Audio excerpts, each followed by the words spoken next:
हिंदी लोकभारती कक्षा 9वीं दूसरी इकाई पाठ दूसरा जंगल पूरक पठन। चित्रा मुदगल। परिचय। जन्म 10 सितंबर 1943, चेन्नई, तमिलनाडु। परिचय। चित्रा मुदगल जी के लेखन में वर्तमान समाज में रीतती हुई मानवीय संवेदनाओं, नए ज़माने की गतिशीलता और उसमें ज़िंदगी की मजबूरियों का चित्रण बड़ी गहराई से हुआ है। प्रमुख कृतियाँ एक ज़मीन अपनी, आवा आदि उपन्यास, भूख, लाक्षागृह लपटे, मामला आगे बढ़ेगा अभी, आदि अनादि कहानी संग्रह, जीवक मणिमेघ आदि बाल उपन्यास, दूर के ढोल, सूझबूझ आदि बालकथा संग्रह। गद्य संबंधी संवादात्मक कहानी किसी विशेष घटना की रोचक ढंग से संवाद रूप में प्रस्तुति संवादात्मक कहानी कहलाती है।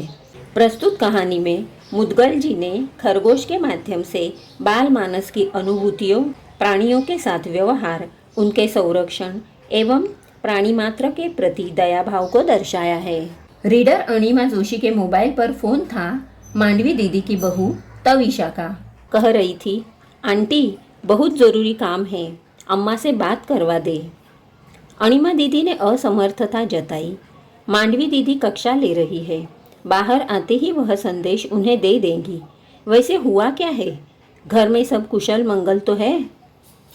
परेशानी का कारण बताने की बजाय तविशा ने उनसे पुनः आग्रह किया, आंटी अम्मा से बात हो जाए तो। अणिमा जोशी को स्वयं उसे टालना बुरा लगा। उचित नहीं लगेगा तविशा, अनुशासन भंग होगा।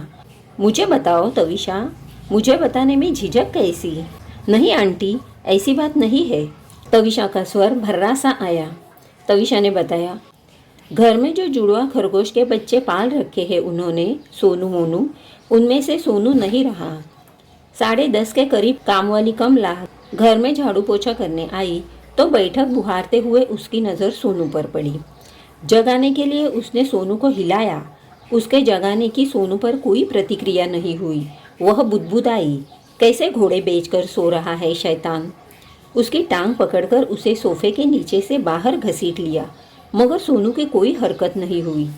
कमला ने चीख कर तविशा को पुकारा, छोटी बीजी। तविशा अचेत सोनू को देख घबरा गई। गोदी में उठाया तो उसकी रेशम सी देह हाथों में टूटी कोम्पल सी झूल गई। उसकी समझ में नहीं आ रहा था वह क्या करे। आसपास जानवरों का कोई डॉक्टर है नहीं। अपनी समझ से उसने बच्चों के डॉक्टर को घर बुलाकर सोनू को दिखाया। डॉक्टर ने देखते ही कह दिया, प्राण नहीं है अब सोनू में। आंटी आप अम्मा को जल्दी से जल्दी घर भेज दें। घंटे भर में प्ले स्कूल से पीयूष घर आ जाएगा। मांडवी दी घर पहुंची। सोफों के बीच के खाली पड़े फर्श पर सोनू निश्चेष्ट पड़ा हुआ था। पीयूष उसी के निकट गुमसुम बैठा हुआ था। मोनू सोनू की परिक्रमा सा करता, कभी दाएं ठिठक उसे गौर से ताकने लगता, कभी बाएं से। पीयूष की स्तब्धता तोड़ना उन्हें जरूरी लगा। नन्ही सी जिंदगी में वह मौत से पहली बार मिल रहा है। मौत उसकी समझ में नहीं आ रही है। ऐसा कभी हुआ नहीं कि उन्होंने घर की घंटी बजाई हो और तीनों लपक कर दरवाजा खोलने न दौड़े हो। खोल तो पीयूष ही पाता था, मगर मुंह दरवाजे की ओर उठाए वे दोनों भी पीयूष के नन्हे हाथों में अपने अगले पंजे लगा देते। पीयूष का सिर उन्होंने अपनी छाती से लगा लिया। पीयूष रोने लगा है। दादी दादी, ये सोनू को क्या हो गया?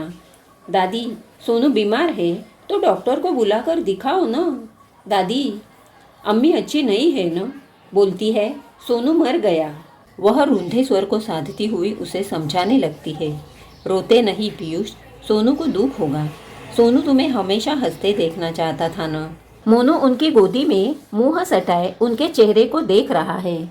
बिटर बिटर दृष्टि आंसुओं से भरी हुई। जानवर भी रोते हैं। पहली बार उन्होंने किसी जानवर को रोते हुए देखा है। मोनू को हथेली में हल्के हाथों से दबोचकर उन्होंने उसे सीने से सटा लिया। हिचकियाँ भर रहा था मोनू। काली बदली उनके चेहरों पर उतर आई है। अणिमा जोशी के मोबाइल से उन्होंने बेटे शैलेश को दफ्तर में खबर कर देना उचित समझा था। न जाने परेशान तविशा ने शैलेश को फ़ोन किया हो न किया हो। शैलेश ने कहा था, ऐसा करे, अम्मा घर पहुंच ही रही है, आप नीचे सोसाइटी में चौकीदार को कहकर सोनू को उठाकर अपार्टमेंट से लगे नाले में फेंकवा दे। उन्होंने शैलेश से स्पष्ट कह दिया था। छुट्टी लेकर वह फौरन घर पहुँचे। उनके घर पहुँचने तक पीयूष घर पहुँच चुका होगा। नाले में वह सोनू को हरगिज नहीं फेंकवा सकती। पीयूष सोनू को बहुत प्यार करता है। स्थिति से भागने की बजाय उसका सामना करना ही बेहतर है। सोनू को घर में न पाकर उसके अबोध मन के जिन सवालों से पूरे घर को टकराना होगा, उसे संभालना कठिन होगा। जमादार को घर पहुंचते ही वे खबर कर देंगी।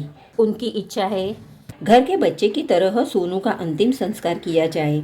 पहुंचता हूँ, शैलेश ने कहा था। उन्होंने पीयूष को समझा दिया था, तुम्हारे सोनू को जमीन में गाड़ने ले जा रहे हैं तुम्हारे पापा। नन्हे बच्चों की मौत होती है तो उन्हें जमीन में गाड़ दिया जाता है। दादी, उसके दिल में दुख क्यों था? उसे अपने माँ बाप से अलग जो कर दिया गया। किसने किया दादी? उस दुकानदार ने जिससे हम उसे खरीद कर लाए थे। दुकानदार पशु पक्षियों को बेचता है ना? तुम ही बताओ, माँ बाप से दूर होकर बच्चे दुखी होते हैं कि नहीं? होते हैं दादी। मम्मी 4 दिन के लिए मुझे छोड़कर नानू के पास मुंबई गई थी तो मुझे भी बहुत दुख हुआ था। दादी दुख से मर जाते हैं कभी कभी पीयूष। सोनू भी मर सकता है। मर सकता है। कैसे हट पकड़ लिया था पीयूष ने। घर में वह भी खरगोश पालेगा, तोते का पिंजरा लाएगा। तविशा और शैलेश के संग महरौली शैलेश के मित्र के बच्चे के जन्मदिन पर गया था पीयूष। उन लोगों ने मंझोले नीम के पेड़ की डाल पर तोते का पिंजरा लटका रखा था। जालीदार बड़े से बाकड़े में उन्होंने खरगोश पाल रखे थे। पीयूष को खरगोश और तोता चाहिए।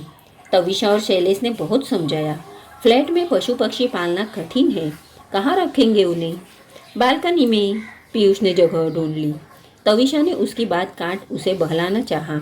पूरे दिन खरगोश बाकड़े में नहीं बंद रह सकते, उन्हें कुछ समय के लिए खुला छोड़ना होगा।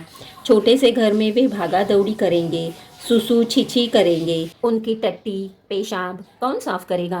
दादी करेंगी। दादी पढ़ाने कॉलेज जाएंगी तो उनके पीछे कौन करेगा? स्कूल से घर आकर मैं कर लूँगा। सारा घर हंस पड़ा। सब लोग तब और चकित रह गए जब पीयूष ने दादी को पटाने की कोशिश की कि दादी उसके जन्मदिन पर कोई न कोई उपहार देती ही है, क्यों न इस बार भी उसे खरगोश और तोता लाकर दे दे। निरुत्तर दादी उसे लेकर लाजपत नगर चिड़ियों की दुकान पर गई। पीयूष ने खरगोश का जोड़ा पसंद किया। तत्काल उनका नामकरण भी कर दिया, सोनू मोनू। सोनू मोनू के साथ उनका घर भी खरीदा गया, जालीदार बड़ा सा बाकड़ा। उस सांझ सोसाइटी के उसके सारे हमजोली बड़ी देर तक बालकनी में डटे खरगोश को देखते सराहते रहे और पीयूष के भाग्य से ईर्ष्या करते रहे।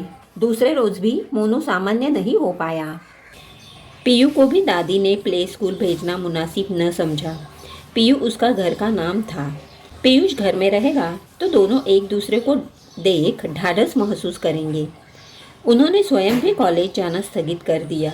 सुबह मोनू ने दूध के कटोरे को छुआ तक नहीं। बगल में रखे सोनू के खाली दूध के कटोरे को रह रह कर सूंघता रहा। उन्हें मोनू की चिंता होने लगी। तविशा अपराध बोध से भरी हुई थी। मांडवी दी से उसने अपना संशय बांटा। चावल की टंकी में घून हो रहे थे। उस सुबह उसने मारने के लिए डाबर की पारे की गोलियों की शीशी खोली थी, चावलों में डालने के लिए। शीशी का ढक्कन मरोड़कर जैसे ही उसने ढक्कन खोलना चाहा, कुछ गोलियां छिटक कर दूर जा गिरी। गोलियां बटोर उसने टंकी में डाल दी थी। फिर भी उसे शक है कि एक आध गोली ओने कोने में छूट गई होगी। और दादी, मोनू मेरे साथ खेलता क्यों नहीं? बेटा, सोनू जो उससे बिछड़ गया है वह दुखी है। दोनों को एक दूसरे के साथ रहने की आदत पड़ गई थी ना। मुझे भी तो सोनू के जाने का दुख है। दादी, क्या हम दोनों भी मर जाएंगे? मांडवी दी ने तड़प कर पीयू के मुंह पर हाथ रख दिया। डांटा, ऐसे बुरे बोल क्यों बोल रहा है? पीयू ने प्रतिवाद किया। आपने ही तो कहा था दादी, सोनू दुख से मर गया। कहा था, उसे अपने माँ बाप से बिछड़ने का दुख था। जंगल उसका घर है, जंगल में उसके माँ बाप है, तुम तो अपने माँ बाप के पास हो। दादी, हम मोनू को उसके माँ बाप से अलग रखेंगे तो वह भी मर जाएगा दुख से। मांडवी दी निरुत्तर हो आई। दादी, हम मोनू को जंगल में ले जाकर छोड़ दे तो वह अपने मम्मी पापा के पास पहुंच जाएगा। फिर तो वह मरेगा नहीं ना। नहीं मरेगा, पर तू मोनू के बिना रह लेगा ना। मांडवी दी का कंठ भर आया। रह लूँगा। ठीक है, शैलेश से कहूँगी कि वह रात को गाड़ी निकाले और हमें जंगल ले चले। रात में ही खरगोश दिखाई पड़ते हैं। शायद मोनू के माँ बाप भी हमें दिखाई पड़ जाएंगे। दादी, मैंने आपसे कहा था ना, मुझे तोता भी चाहिए। कहा था, अब मुझे तोता नहीं चाहिए दादी। मांडवी दी ने पीयूष को सीने से भींच लिया और दनादन उसका मुंह चूमने लगी।